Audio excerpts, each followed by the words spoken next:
He died alone, allegedly trapped in his bed rail.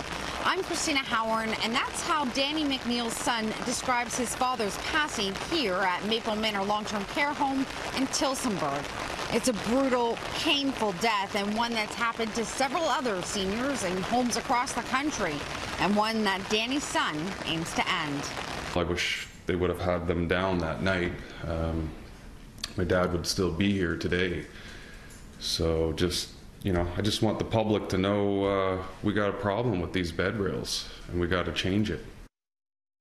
Bed rails used as restraints, an ongoing subject of warnings by Health Canada. Most recently, last year, when Health Canada issued a safety alert reminding hospitals and long-term care homes about the risks of potentially fatal patient entrapments.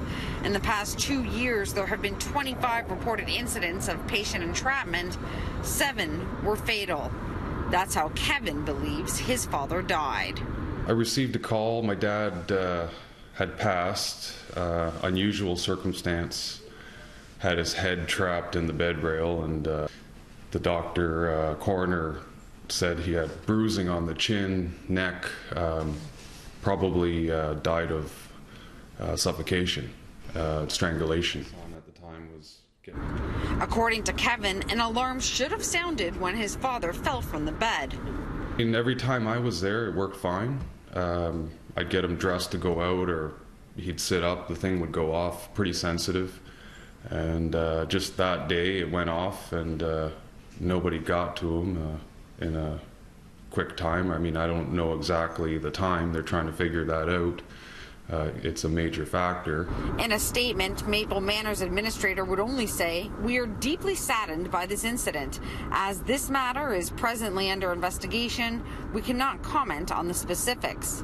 But the home has been cited for safety violations involving both the use of restraints and bed rails in the past, including in 2016 when inspectors found that the licensee had failed to ensure that no resident of the home was restrained by the use of a physical device, or in 2015 when the home was cited for failing to ensure that where bed rails were used, the home had taken steps to avoid patient entrapment. And later that year, 36 of 108 beds were identified as failed, in some cases because of a lack of mattress keepers or rails that required ongoing tightening. Staff told Ministry of Health inspectors that they had received no training on rail safety. The home refused to answer our question via email, so we drove to the home, where the administrator again refused to tell us if staff have been trained and when the last training was.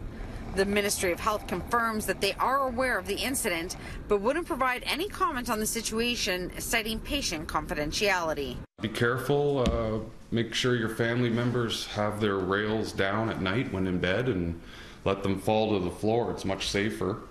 McNeil says his family expects a full report from the ministry later this week. In Tillsonburg, Christina Howard, City News.